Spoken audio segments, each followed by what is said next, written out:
Kind of cool. But what we need to realize is, and do a little research on it, what type of coal-fired plants are the current ones that we use. One is the Mitchell plant is a supercritical coal-fired plant. Its efficiency is in roughly the 30% range, right? God, that's the horrible. OVEC, Really, it's only 30%? Yes. Jesus, that's horrible. The OVEC plants, one of them's a subcritical. I don't know if they have a supercritical, but I do know that they are subcritical. It's even lower than that. It's like 28. All right, Woo! that's extremely low Yeah. per ton of coal. Because Yeah.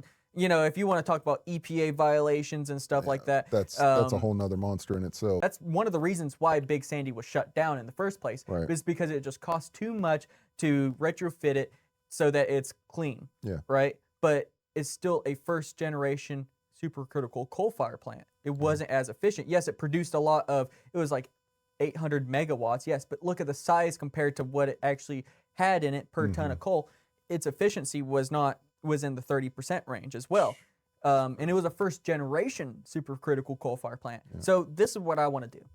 I would like to bring an ultra supercritical coal fire plant here. That is the like state of the art, highest rating type of coal fire plant. It is clean and efficient. So it's roughly in the 50% range. So your per ton of coal, 50% of that is burned efficiently to turn a turbine. So that would help us out tremendously. The only issue is that they're billions of dollars. I'll put up this much money, and then going forward from that, we can be like, state governments are going to subsidize this amount, and then the federal government's going to subsidize this amount.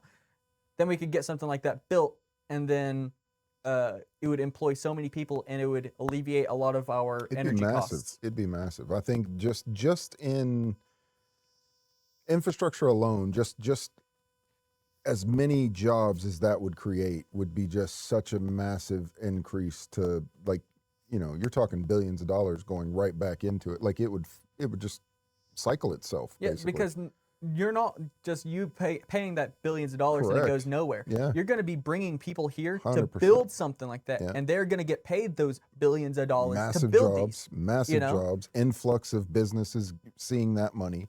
You're going to in turn see taxes come out of that money. You're going to in turn see it's literally just a washing machine. Like it would just continue. But you know? it's also going to bolster the mining. Yeah. You have to think of that. We have over 24 billion tons of coal left in these mountains. That's a lot of coal. That is a lot of coal. What you're going to see is that the demand for coal is going to rise. It's going to be local to the area, so you don't have to do too much hoops into transportation of the coal. Right.